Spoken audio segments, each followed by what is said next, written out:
ಒಳ ಮೀಸಲಾತಿ ಜಾರಿಗೆ ಇನ್ನೂ ಟೈಮ್ ಬೇಕು. ಮೇ ತಿಂಗಳಲ್ಲಿ ಸರ್ವೆ, ಆಯೋಗದ ಸಿದ್ಧತೆ ಏನು? ರಿಸರ್ವೇಶನ್ ಬಗ್ಗೆ ಅಧ್ಯಕ್ಷರ ಬೇಸರ ಯಾಕೆ?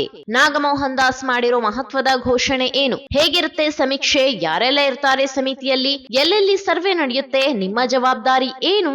ರಾಜ್ಯದಲ್ಲಿ ಪರಿಶಿಷ್ಟ ಜಾತಿಗೆ ಸಂಬಂಧಿಸಿರುವ ಒಳ ಮೀಸಲಾತಿಯ ಕುರಿತು ಹೆಚ್ಚಿನ ಶಿಫಾರಸು ಮಾಡಲು ರಾಜ್ಯ ಸರ್ಕಾರ ನಿವೃತ್ತ ನ್ಯಾಯಮೂರ್ತಿ ನಾಗಮೋಹನ್ ದಾಸ್ ಅವರ ನೇತೃತ್ವದ ಆಯೋಗವನ್ನ ರಚಿಸಿದೆ.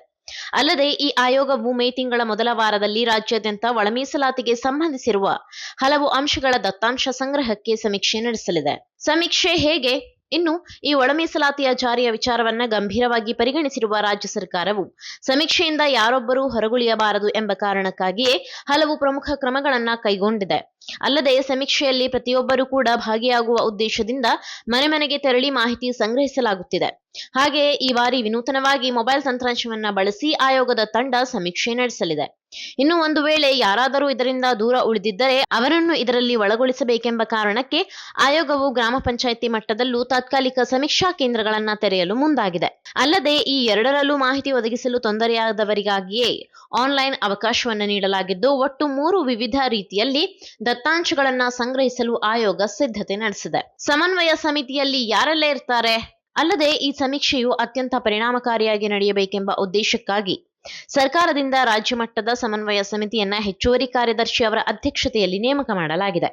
ಇನ್ನು ಇದರಲ್ಲಿ ವಿವಿಧ ಇಲಾಖೆಗಳ ಪ್ರಮುಖರು, ಎಸ್ಸಿಪಿ, ಟಿಎಸ್ಪಿ, ನೋಡಲ್ ಏಜೆನ್ಸಿಯ ಸಲಹೆಗಾರ ಇ ವೆಂಕಟಯ್ಯ, ಹಿಂದುಳಿದ ವರ್ಗಗಳ ಆಯೋಗದ ಮಾಜಿ ಅಧ್ಯಕ್ಷ ಎಚ್ ಕಾಂತರಾಜ್, ನಿವೃತ್ತ ಐಪಿಎಸ್ ಅಧಿಕಾರಿ ಡಿಎನ್ ನಾಯಕ್, ಆರ್ಥಿಕ ಮತ್ತು ಸಾಂಖ್ಯಿಕ ಇಲಾಖೆಯ ಬಿಎಸ್ ಹಿರೇಮಠ್ ಸೇರಿದಂತೆ 14 ಸದಸ್ಯರಿರಲಿದ್ದಾರೆ. ಇಷ್ಟೇ ಅಲ್ಲದೆ ನಗರಾಭಿವೃದ್ಧಿ ಇಲಾಖೆಯ ಎಪಿಎಸ್ ಅಧ್ಯಕ್ಷತೆಯಲ್ಲಿ 3 ಸದಸ್ಯರನ್ನು ಒಳಗೊಂಡ ಬಿಬಿಎಂಪಿ ಸಮನ್ವಯ ಸಮಿತಿ, ಆಯಾ ಜಿಲ್ಲಾಧಿಕಾರಿ ಅಧ್ಯಕ್ಷತೆಯಲ್ಲಿ ಜಿಲ್ಲಾ ಮಟ್ಟದ ಹಾಗೂ ಉಪವಿಭಾಗದ ಅಧಿಕಾರಿಗಳ ಅಧ್ಯಕ್ಷತೆಯಲ್ಲಿ ತಾಲೂಕು ಮಟ್ಟದ ಸಮನ್ವಯ ಸಮಿತಿ ನೇಮಕ ಮಾಡಲಾಗಿದೆ. ಇದರಿಂದ ಅಂದುಕೊಂಡ ರೀತಿಯಲ್ಲಿ ಒಳ ಮೀಸಲಾತಿ ಶಿಫಾರಸು ಸಮೀಕ್ಷೆಯನ್ನು ಸುಲಭವಾಗಿ ಮಾಡಬಹುದು ಎಂದು ಸರ್ಕಾರದ ಯೋಚನೆಯಾಗಿದೆ. ಇನ್ನು ಸಮೀಕ್ಷೆಯ ಅತ್ಯಂತ ನಿಖರವಾಗಿ ಆಗಬೇಕು.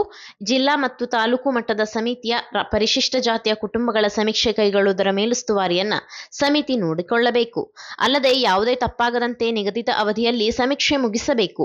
ಇದರ ಉಸ್ತುವಾರಿಗೆ ತಾಲೂಕಾ ಮಟ್ಟದಲ್ಲಿ ಕ್ಷೇತ್ರ ಶಿಕ್ಷಣಾಧಿಕಾರಿಗಳು, ಮುಖ್ಯ ಶಿಕ್ಷಕರು ಹಾಗೂ ಆಯಾ ಗ್ರಾಮ ಪಂಚಾಯಿತಿ ಅಭಿವೃದ್ಧಿ ಅಧಿಕಾರಿಗಳ ತಂಡವನ್ನ ನೇಮಿಸಲಾಗಿದೆ. ಸರ್ಕಾರದ ಸೌಲಭ್ಯ ಪಡೆಯದಿರಲು ನಿರ್ಧರಿಸಿದ್ದೇವೆ. ಇನ್ನು ಒಳ ಮೀಸಲಾತಿ ಜಾರಿ ಮಾಡುವುದು ನನ್ನ ಕನಸಾಗಿದೆ.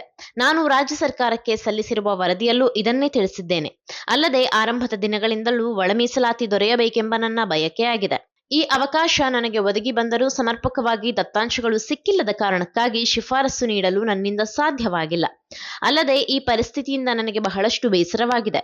ಇನ್ನು ಮುಂದೆ ಈ ಆಯೋಗದ ಅಧ್ಯಕ್ಷನಾಗಿ ಸರ್ಕಾರದಿಂದ ನಾನು ಯಾವುದೇ ಗೌರವಧನ, ಸಂಭಾವನೆ, ವಾಹನ ಬಳಕೆ ಸೇರಿದಂತೆ ಇತರೆ ಸೌಲಭ್ಯಗಳನ್ನು ಪಡೆಯಬಾರದೆಂದು ನಿರ್ಧಾರ ಮಾಡಿದ್ದೇನೆ ಎಂದು ನಿವೃತ್ತ ನ್ಯಾಯಮೂರ್ತಿ ಎಚ್ ಎನ್ ನಾಗಮೋಹನ್ ದಾಸ್ ತಿಳಿಸಿದ್ದಾರೆ.